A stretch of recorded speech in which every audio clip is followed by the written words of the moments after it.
Well, I think I'll get started with introductions real quick. It's almost 5 after. It's 4 after in 15 seconds. Our president and Ed Darlington is online. Um, I don't really have anything to add. Have fun. okay, thanks. Let's see. I see Steve Messbarger is here with us tonight. Hello, Steve. Um, Becky Tipton, one of our special events coordinators. Did I see Joe Patrick?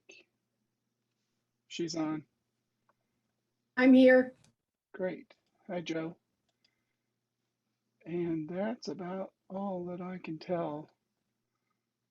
Mike Catsby's out in Hutch, ready to help out tomorrow, get loaded up. So just to share a little bit to get started. Let's see, where am I? Kind of have to keep practicing this to stay up with it. I switched computers and got a new computer, and 6 months ago I decided to go ahead and start using it because I needed it for taxes at the time. But so this is the monthly Q&A meeting. I got September 9th on there, but it's really the 6th. I'll fix that. Our Kansas drought monitor or situation, this is what I just pulled off. That was available last Thursday. So compared to August, the beginning of the month of August, which was the end of July, we're slipping into more and more drought. This is the screenshot for the August month, which wasn't too bad. And if you look at it now, there's getting to be some more moderate and more extensive, abnormally dry areas in Kansas. Our September temperature outlook looks like the center part of the country is going to be a little bit below average. Wisconsin, the Dakotas, Minnesota, and we're going to be right below them, just below average. And like this was loading up Christy on her way out to the fair. And the first question that I got was while I was en route. I went to Hawaii for a vacation back last week, but this question came in. This is from Kristen, and she says, I'm a new beekeeper. I got a nuke and a new hive in April and did not get the bees off to a good start. I lost around 10,000 bees in 2 months. I now have a good mentor who's helped me to strengthen my colony by getting me a new queen and varroa treatment. He even loaned me one of his hives and populated my hive with several frames of capped brood from his. They are now looking strong, he says. She says, I've been giving them a constant supply of sugar water, 2 to 1, to help them pull comb in their second deep. They are going through a quart per day and haven't really pulled any new comb. And then to get to her question, she says, is there somewhere I can buy some frames with pulled comb, or is there something else I should be doing? I want to secure their ability to survive the winter. And I think this probably is, I'll go back to her situation here, is something that we might all be able to jump in and answer. But Becky, you're really good at helping situations like this, I think. Would you mind addressing this? I'll start, and let's hope that other people will join in join in and comment. Purchasing drawn comb is it's not readily available, and it is always comes with cautions, because if you're buying something that's had other bees on it, there's always the potential to buy disease and somebody else's problems. Now, there is an artificial comb that Better Bee is now offering. It's synthetic. It's not plastic. It's made from oils or some kind of other material. It's not plastic, but it's supposed to be much better accepted than some of the plastic combs that are already drawn. We have used it this year. We put it in a hive, and I will tell you that the bees were not thrilled with it. So it's an option, but don't think it's necessarily a really good option. Kristen, I would say that lots of people are very, very successful wintering bees in singles or in nukes that are 5/5 to give them that up and down ability. You still have some time for them to put food in there. I'm glad you're still feeding them, but kind of makes me wonder if they're taking a quart a day where they're putting it, and if there isn't something else going on there. I don't know. So I wouldn't worry about the fact that they're not drawing wax for you anymore. I would probably combine their space so that they don't have too much space to take care of. That would be that's my 2 cents worth, but let's let somebody else jump in on that too. I got a question. Did she say she had two deeps on there, or just one deep and a super? You know, she didn't really say if she had a deep or not, but I'm sure yeah, I don't know what type it is. Yeah, Could be all if she has two deeps in it and a third box, you don't know. right. I would let them eat. They're putting it somewhere, and they may be filling the outside frames in the brood area. Because they narrow their brood nest down, and they may be stacking that extra sugar along the outside edges. Thanks. I would just add that, I don't know if it's just me, but I wouldn't be feeding bees after the first 8 weeks after you install them. And doing 2-to-1 right now isn't the time of year to be doing 2-to-1 syrup. That's more of a fall feeding going into winter. And, because there's extra expense and you're not letting them do what they're naturally supposed to do. So, Joe Patrick, would you like to add anything? Well, that's a good catch, Robert. I didn't realize she was feeding 2-to-1, and that's a little rich. You should be feeding 1-to-1. And I agree with Becky also on maybe a 5 on top of 5 configuration going into winter. Also, could it be that they just need water, clean, fresh water? My bees are just sucking the water down like crazy. And really, that's all I have to add. Are you giving them water directly, or are they getting it from someplace? Are you talking to me, Robert? Yes. I always have a little pebble bowl and a bird bath set up in the backyard, and they are well attended, very well attended. But you've got multiple hives too. Yes, I do. Okay, great.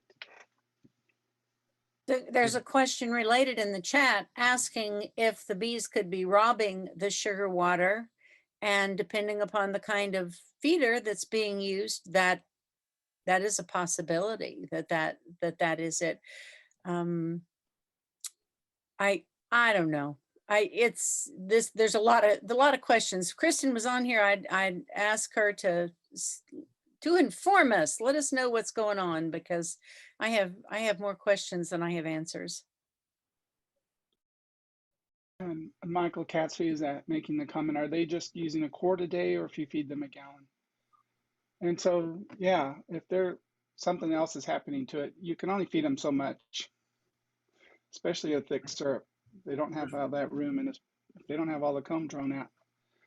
Biologically, they're not apt to draw a comb out unless they absolutely have a strong flow on or something of that nature, which we don't where I live, but I know probably out where Becky lives and Cheryl lives, you might have some extraordinary, what I would consider extraordinary circumstances.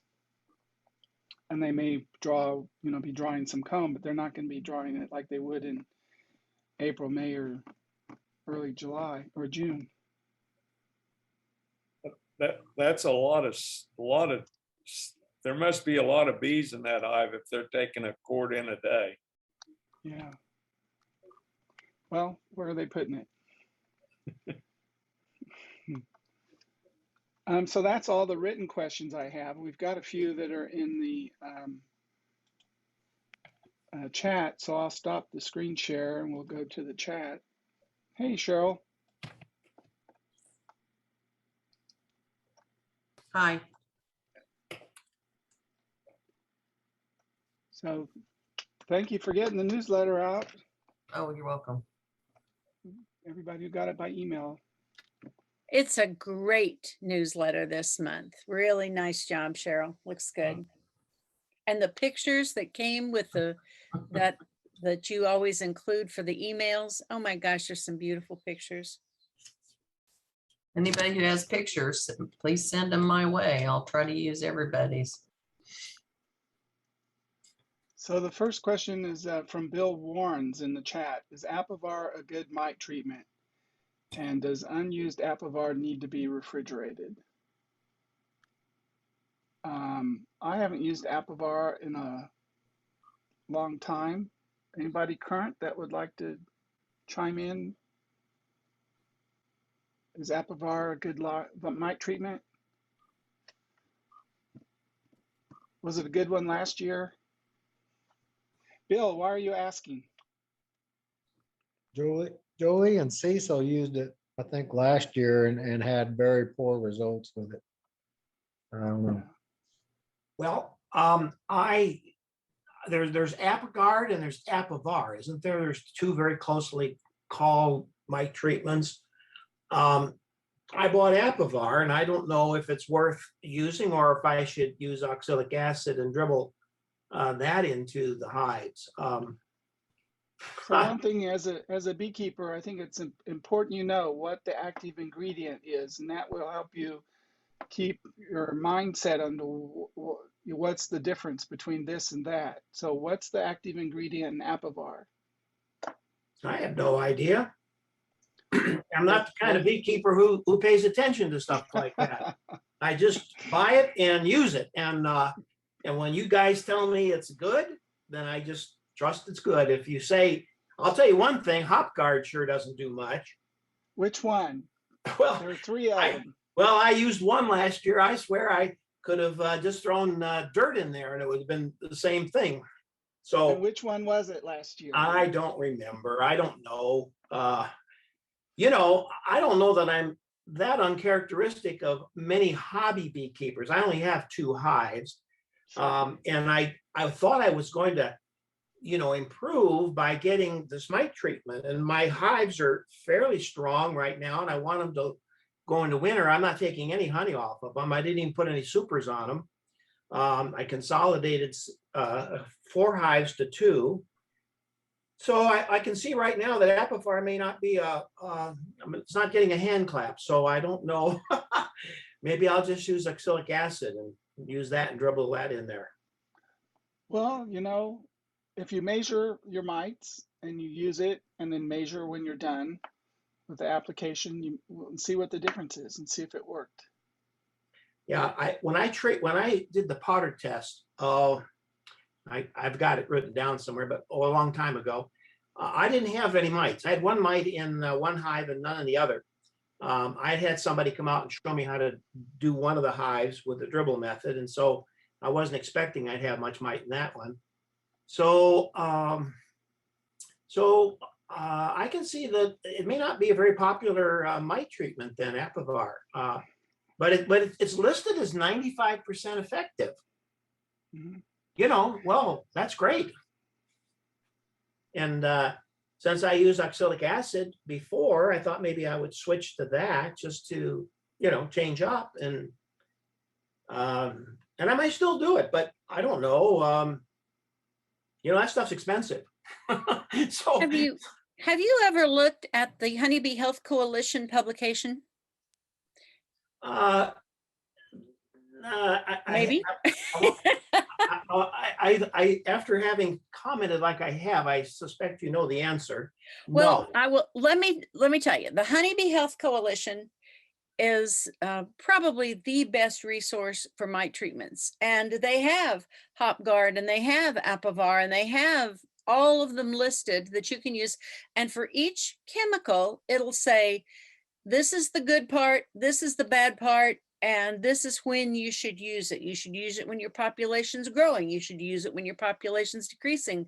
They even have a decision maker tree, so you can say things like, this is what I've got, this is what I've got, this is what I've got, and then they will make a recommendation. I will tell you that amitraz is the active ingredient in your Apivar, and there are some mites that are showing resistance. And so that doesn't necessarily mean yours are, but it has happened in this area.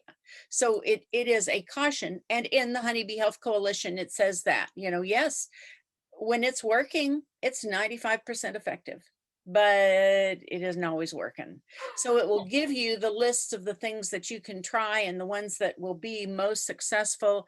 And I will tell you that it will also not recommend that at this time you try either of the oxalic acids because you still have a lot of brood. And so you can probably get a little bit of a knockdown when you've got that kind of brood, but they're going to suggest some other chemicals, the formic acid, the formic pro, the Mitaway 2 quick strips, because our temperatures are going down. They would be good choices right now. I've heard that HopGuard 3, the newest HopGuard, is much more effective than the other two. And if you like the idea of using the hops, that's probably a better option. Yeah, the amitraz, well, and in fact, that's a name that a lot of times people know because they've had cattle or they've had something else. They went, oh yeah, we've been using that for 30 years on our cattle. And that's part of the problem, is it's just been around for a really, really long time. Okay, And excuse me, repeat the Mitaway. What was the designator Mitaway what? There's a Mitaway 2 quick strip.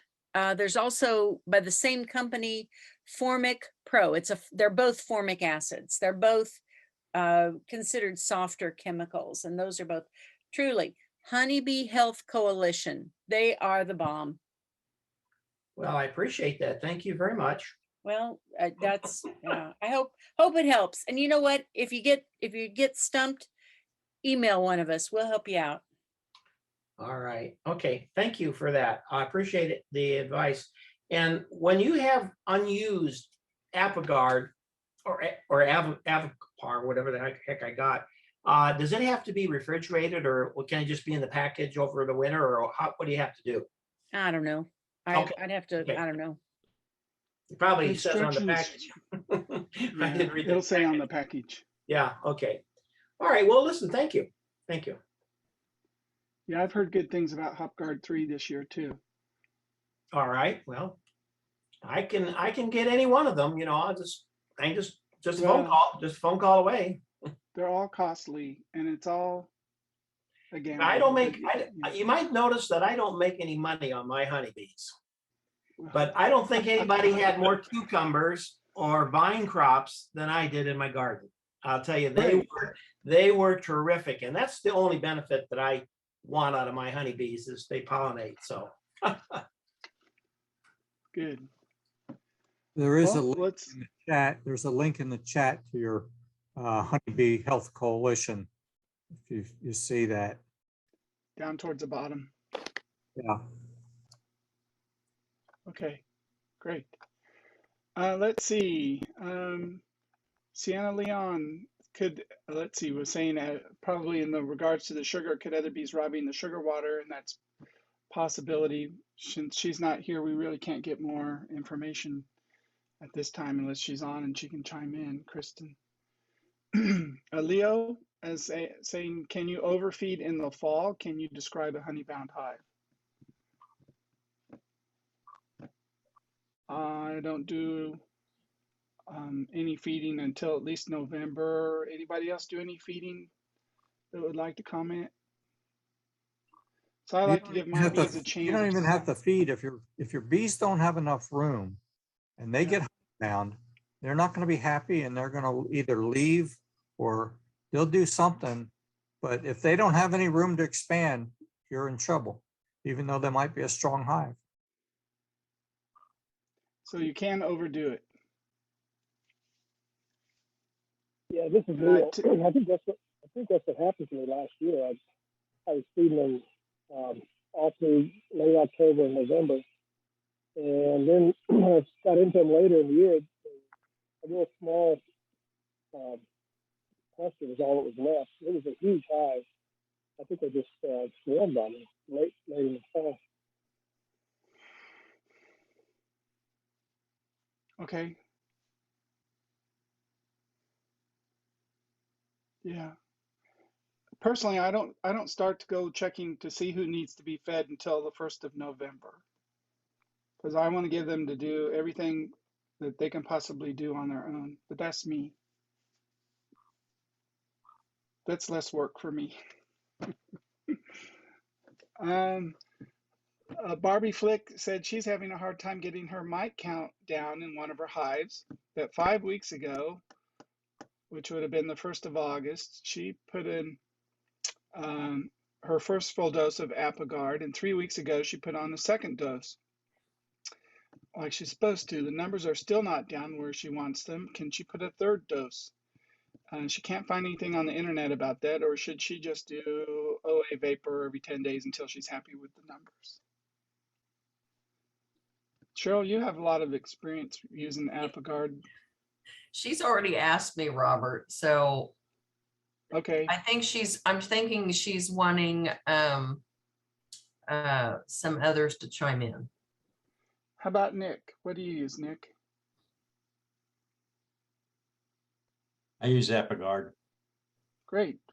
Would you like to elaborate on your experience and what you think she should do? Well, all of my hives have survived over the last 2 or 3 years using it, and the oxalic acid dribble. So you use a in combination, November. 2 different things. Yeah. So maybe that's what Barbie should do. Nick, did you ever check a post Apogard treatment mite count to see where you were? Yes, we did last year, I think. And you got pretty good numbers? Yeah. I didn't ask Barbie particularly what her mite drop was. I mean, she's just seeing a mite drop probably on her bottom board. But Barbie, did you actually do a powdered sugar or an alcohol wash to get a count? Because I don't think you ever specified what you were seeing if you actually went into one of the open brood frames and actually sampled nurse bees, what kind of count you were getting.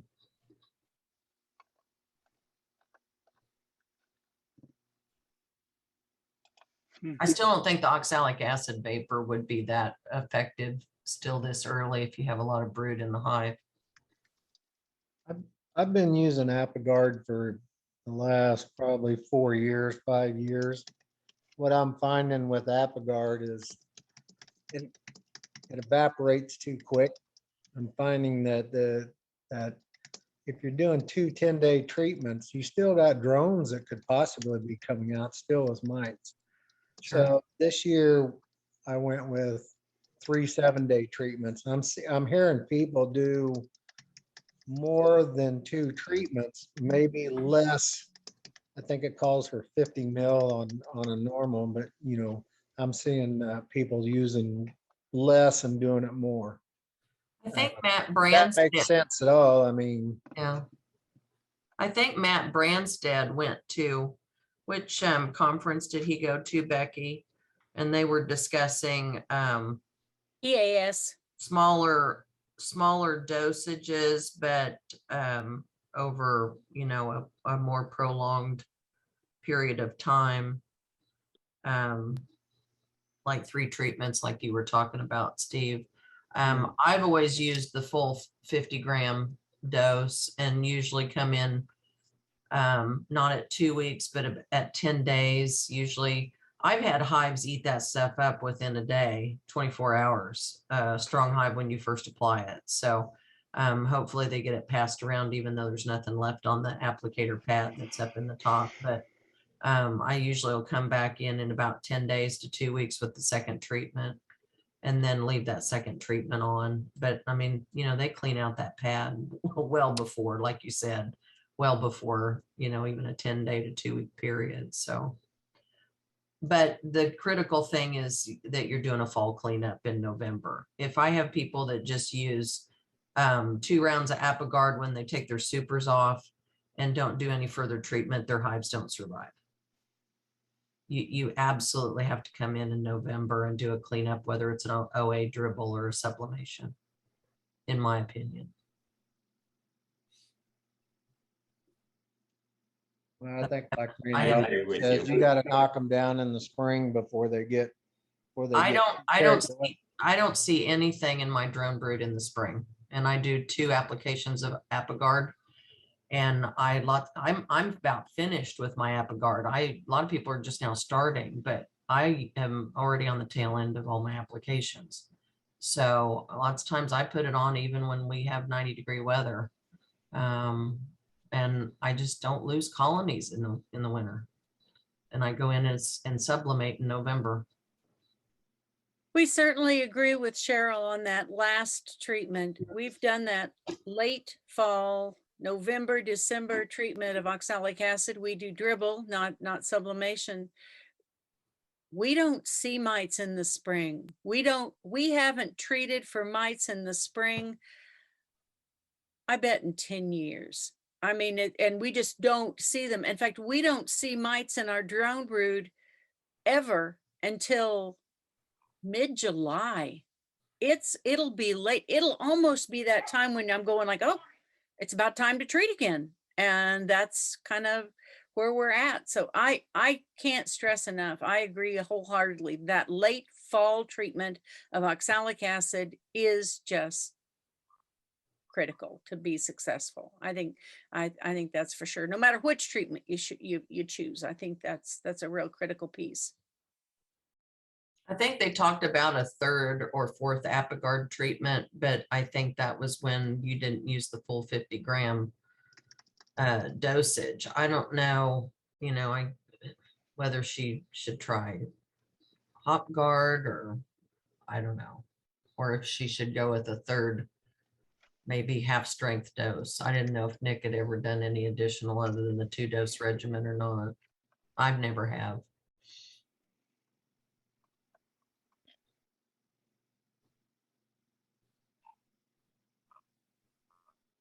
You know, I don't know that that's not an appropriate question for Judy Wu, because that is kind of a troubling situation and none of us have really had any experience with that. And she's a better guesser than I am. So I think she'd be a good person to ask.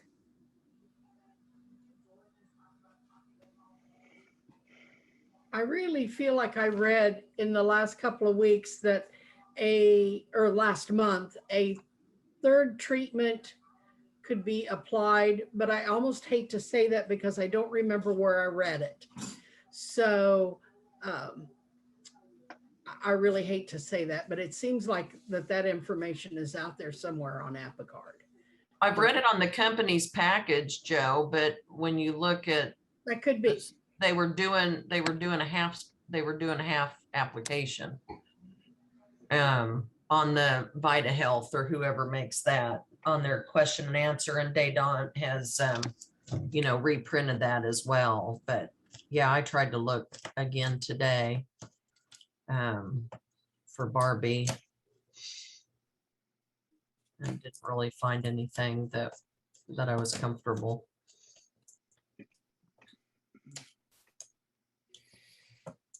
Well, let's see, what's the next question here? So Dwayne was asking, if the bees are lacking food, what's wrong with feeding 2 to 1 at this point in the year so they are ready for winter? My opinion is it's too far away from winter right now. Anybody else feeds this time of year or has a lot of experience feeding?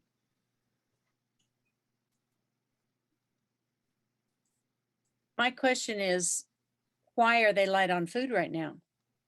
So what else is going on in this hive? Because we have had decent honey flow. They should have filled those brood boxes as the brood is shrinking. They should be filling in with that. We've got sunflowers blooming like crazy. We've got some goldenrod. We've got ragweed with a lot of pollen. We've got asters are about to bloom and really come on. So if your hive is starving right now, I would be concerned about why they're starving. What else is happening in there? And unless you caught an extremely late swarm, I can't think of a reason. I'm with Robert. I don't know why you would be feeding right now, but that's another angle. So. Thank you. Okay, Joe B says, I'm a second-year beekeeper and I'm trying to get some oxalic acid vapor mite treatment started on a very mean hive that is rather strong and does a lot of bearding due to recent temps. Any idea on how to approach this hive? Just wait for cooler weather when bearding is down and maybe it's moving into winter bee numbers? And Joe, I do a lot of oxalic acid vapor treatment. I would say I don't start till this month, for the fact that the population is at its peak in June and they're still coming down. You'll have at least 25% lower population generally now than you would in June. So I always wait till June. I consider the summer bees to kind of be toast, and the bees that'll be hatching, the eggs that are being laid now will be hatching out as winter bees from here on out. And so I consider those more important than the summer bees. So to avoid dealing with the population and the bearding, it's cooling off now. So you should be coming in on some good times here. That's my input. Anybody else? Mine were really bearding today though. Uh-huh. But we were in the 90s out here today too. Yeah. And our humidity has been high out here lately too. Yeah, so wait a few more days. It's supposed to cool off. We're supposed to have lows in the 50s here in a couple days. Yeah, but we're supposed to get back into the upper 90s by the weekend out here. In Ellis County or close to it, Ellis, Kansas. Yeah, the mid part of the state. So yeah, everywhere is a little bit different. And some of these where you might be talking about feeding, you know, you might be in a totally different situation than some of us, some of the rest of us. So let's see. Barbie Flick says she doesn't have a microphone and she didn't get an answer from Cheryl, but she's going to use mite drops on trays. She's not done a powdered sugar roll. She's just watching her mite drop in her trays. I'm texting her right now. I would still do a powdered sugar roll and get a definitive mite number, and then possibly try some HopGuard 3. I can't find anything for ApiGuard unless she wants to send, Judy Wu a message. Yeah, well, she's used it and it's not working on that one hive, she might try something else for sure. Dwayne says he hasn't seen any or very many small hive beetles this year. And he's asking if anybody else has seen a lot. How is this year different than last year in regards to that situation and why? And Nick Hockman said that he has seen small hive beetles in his hives in some shade, but little in the full sun. Anybody else experiencing? I know if I pop a lid, I'll see a lot of them up corralled, and that'll break the corral. But a few of my hives that are kind of in some shade, but most of my bees that I put out in the sun look really good. But I have seen small hive beetle. Earlier in the spring, I didn't see very many at all, but they populate and repopulate. Anybody else? Hive beetle experience this year? I have some hives that are in full sun, no sign of small hive beetle. I have some more hives that are in a little shadier location, and they have lots. They have lots. So full sun is the answer. And I continually keep some, like a Swiffer cloth in there or something to snag those beetles, some type of trap, whether they're in the sun or in the shade. It's money well spent for me.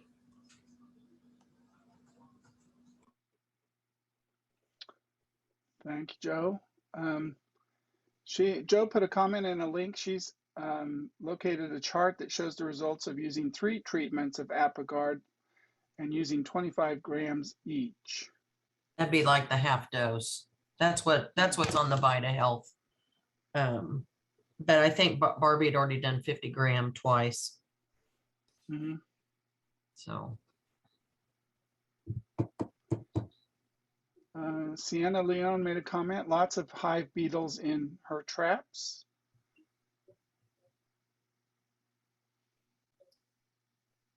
And I think that's about, those are all the questions we've got, so we'll just make it open. I got a hive beetle story for you. In one of the latest magazines, don't remember ABJ or Culture, there's a student, I think in Florida, that his test was beer is the best thing in your hive beetle traps. I'm going to tell you now, either our hive beetles like beer or it evaporates. I haven't figured out which, but it doesn't work as well as an oil does. Because within a week, when I go back in, the beer's gone, but the oil is still there. So. Mm-hmm. And I didn't notice any. And then, of course, when you pour something in there, the beetles are in there, and they all come scurrying out, and then it's whack-a-beetle.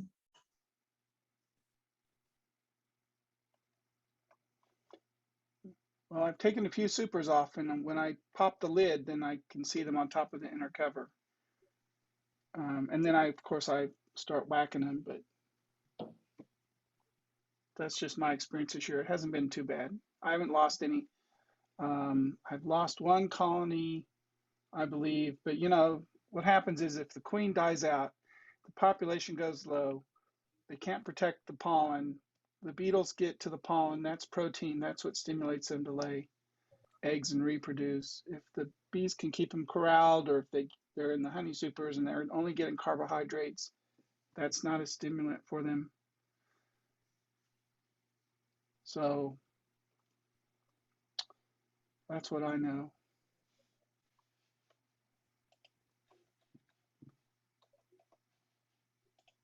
So I do have a question for all the veteran beekeepers out there. In the eastern Kansas side, what would your ideal hive configuration be at this point? Do you want everybody down below covered with honey? Is it too early for that? Because I've got of course, all the variations. I don't want to get them honey bound, but I'm ready to start moving stuff around to kind of equalize. So what would your ideal configuration be for now? And this is my cat's feed for everybody who didn't catch that. So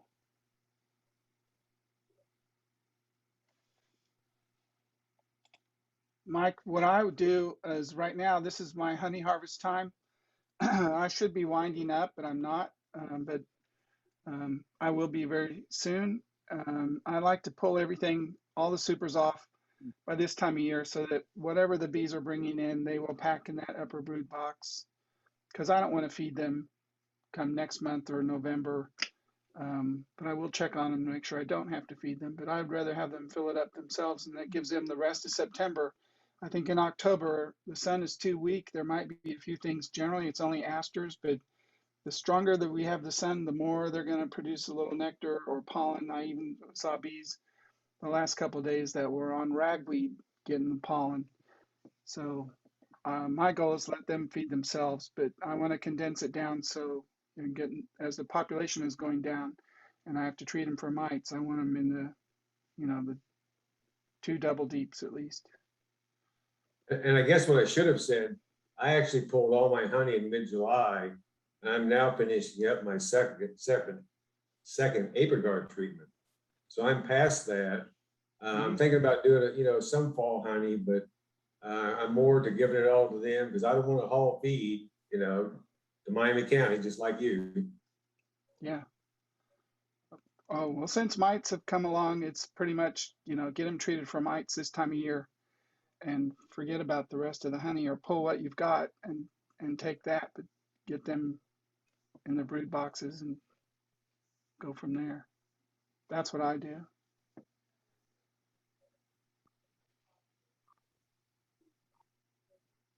Joe, are you doing the same thing? Or what are you doing? Are you talking to me? Yes. What was the question? I was typing a question. Okay. What are you doing for your summer preparation? Would you leave your honey supers on for a longer, or what are you getting them? How are you getting your bees to? No, I pulled my supers, and I really usually never put supers back on for fall. I let the bees keep all that.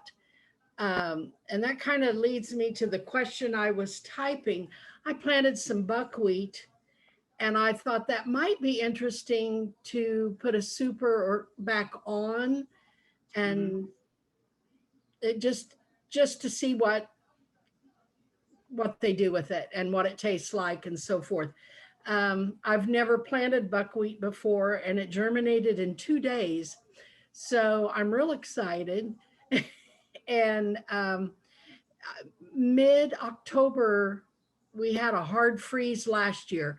So I'm thinking that there's plenty of time to get a buckwheat bloom.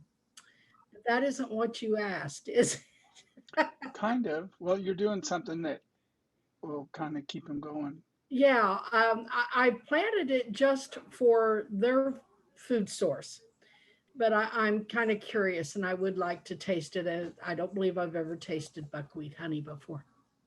Yeah, Joe, Yes. how much buckwheat did you plant? I just, where I had my potatoes planted, I just reseeded with buckwheat. And the squirrels have come along and disturbed it, and I've had to replant and in some spots. So is it like 100 square feet? 100 square feet, 200, or an acre? Oh, no, no, my goodness, no, more like 25 square feet, something like that. Okay. It's very evasive sometimes. That's why we won't plant it out here in Western Kansas, because it's worse than bindweed out here. Oh, really? It takes over out here. Oh, well, we'll see. But it might be different where you're at. And there's also several different varieties of buckwheat. It's kind of like clover. There's different varieties. So I don't know which one you planted either. Well, it's all a science experiment now, isn't it? I can tell you what I planted. Common buckwheat. Everybody's chuckling. Well, I've heard like it is only good blooming for a nectar source for like 3 weeks. Well, that's about. So, and it takes about 2 weeks to get there. So you have like 5 weeks total. Yes. So that should get you to mid-October at least. Yes. Yes. Yeah. If when I did the math, I thought, okay, it's going to bloom about the 10th of October, and I thought I might have a week before we got a frost. Because last year on the 16th, we got a freeze. I got a freeze on October 16th. When did you plant the buckwheat? About 4 or 5 days, 4 days ago, I think. And it sprouted in 2. So I was amazed. Well, give us a report. Okay, I will.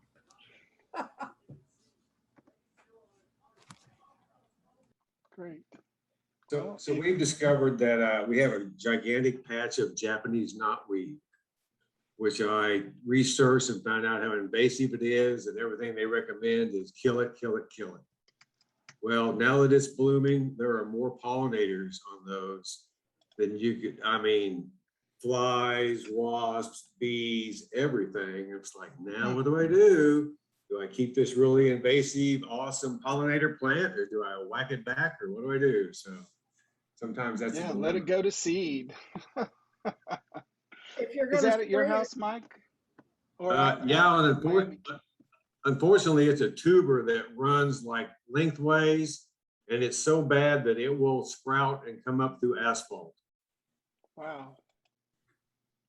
But the pollinators love it. Wow. What's good for the bees isn't necessarily good for the beekeeper. Yeah, you may need it. Is that in Miami County? I hope not. No, we got that in the dock. Okay.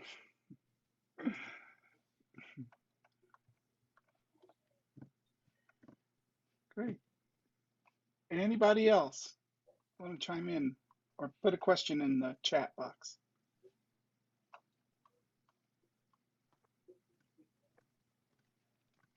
Any I'll ask a comments? question. Okay. Yeah, I'm not even quite sure what to ask, but I've got two hives. One of them is from last year. One of them is a split from this year. The split is the stronger hive. I've already taken, one super off that, and there are two supers. One was ready to be filled or ready to be taken off a week ago. And I expect that the second one might be now because they were actively putting up honey. So they have 3 medium supers to overwinter and possibly 2 extras. So I'm not concerned about them. I have been treating them with Hop Guard. The other hive is weak. It swarmed, I think, several times. And I originally had 2 deep boxes for that, and I wanted to convert them all to mediums. So I switched out the medium brood box and took off a medium super of honey back in early July, and put drawn medium comb on for them to try to get another box drawn out. This was in early July. They had a good mite count then, so I went ahead and treated them with Apogard. Since that honey super that I was putting on there was going to be just for them anyway, in lieu of the 2 deep boxes.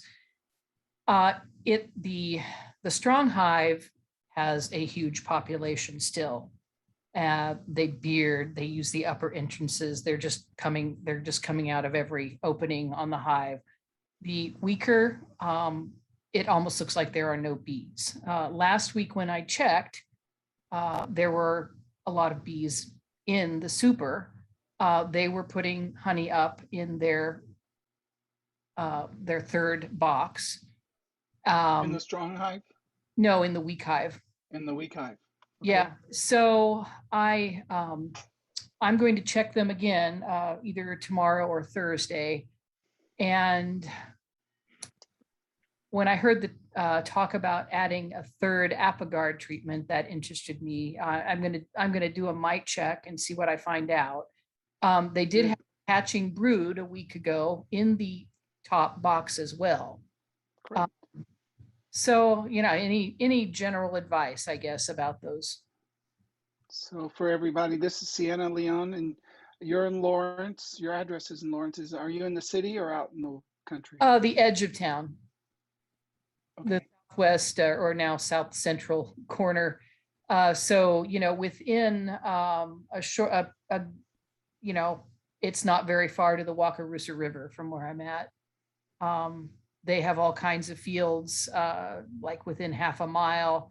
In fact, a week or so ago, they were spraying, I think, cornfields down in the bottom area there with a helicopter. I was a little bit alarmed to see this helicopter rising up over the treetops with spray boots on it, but there was no wind, so maybe they're far enough away that it's didn't do anything.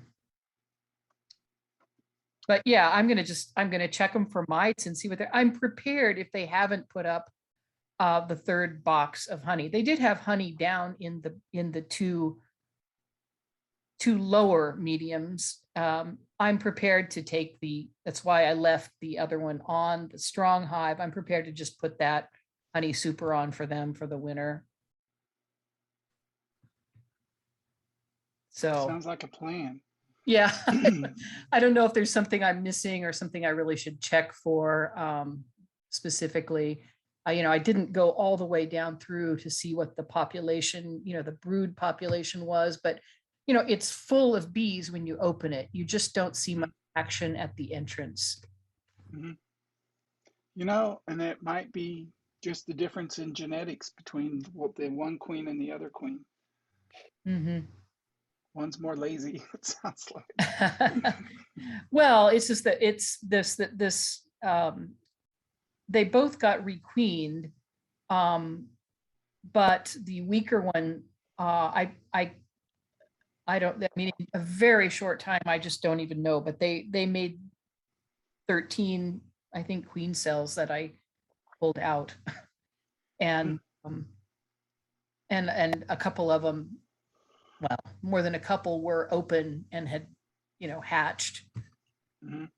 So so it's multiple times. So I don't know. I hope they make it through the winter. Yeah, it's amazing the difference a queen makes. This is Mike. If you got the really strong hive, I would consider stealing brood. If you get down in it, test both hives. Test both hives for mice, obviously, because you don't want to spread stuff around. I've already done that a couple of times. Once in the spring and then a little bit later. And that's a good point. Thanks. Then Sienna, if you've already done that a couple of times, you've given this queen opportunities. You've really worked with her, and I'm not saying give up on her at this point in time, but perhaps think about, I'm going to pinch her head and I'm going to do a combine before winter gets here, because when we have our weaker hives, it's really better to take our losses in the fall than to bolster another hive, unless you feel like there's some health reason in that hive, there's some disease, or you see something in there that would be a caution. You don't want to ever combine a hive. There was a lot of brood and a lot of in a good pattern. So I think it's more of a mite problem. Well, and they are a problem, that's for sure. So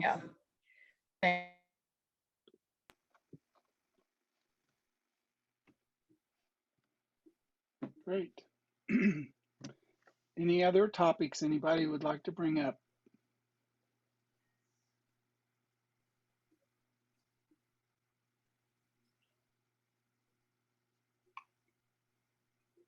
We don't have Jolie on here tonight, I don't think, or if she is, she's been very quiet. Did Jolie log in? She's probably busy getting ready for state fair stuff. If you're considering going to the state fair, please consider working for the Kansas Honey Producers booth. Christy Sanderson is our Kansas Honey Producers officer in charge of the state fair, and she is looking for a few good people to talk bees at the state fair. She'll give you a ticket to get in, and you can talk bees to your heart's content there. The Kansas Honey Producers are also doing continuing their value-added workshops. this month's value added workshop is, I've lost it. Oh, September 16th. So it's coming up very quickly. This month is an odd month, the way the days fall. So it feels pretty early in the month. And we're going to talk about making soap and lotion and things that you could do for nice Christmas gifts. It's time to start thinking about those. And so that's on the agenda, and hope you'll come back for our monthly meeting this month as well. Cheryl is going to talk about some value added products at our monthly meeting for the NEKBA. And I'm going to talk about feeding your bees. So she should have given this topic to Robert. Robert's got good ideas about feeding bees, but hopefully I'll be able to say some things that everybody will take something away from. So that's it sounds like, I think that's most of the upcoming events. I've made myself some notes here. So anybody have a question about what's in the near future? Hope you'll come to the fair.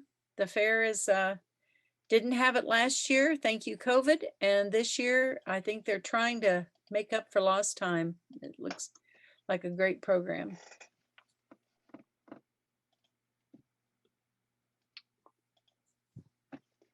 Yeah. Well, it's interesting, COVID.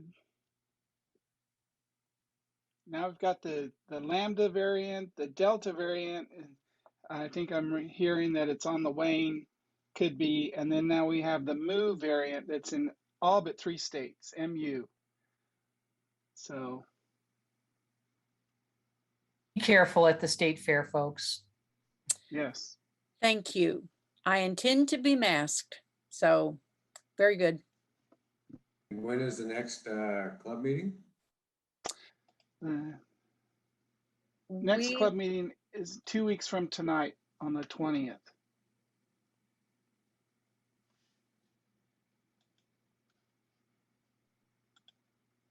So far, I think we still intend to have it in Lawrence, and we'll also do a Zoom version of it. So Very good. we don't have any technical problems. That worked really, really well last time. So if you are hesitant about coming out, John and Robert worked together, made the Zoom. So it was slick, worked really well, and really expanded what we were doing. So nice job, guys. We still are working on the recording. We haven't done that yet, but we'll have it up soon. I understand you've been busy and just, yeah. So too bad. Take me back to the beach. I bet so. Sounds good. All right. Well, I think we're done for the night. Anybody has anything else? Thank you for dropping in.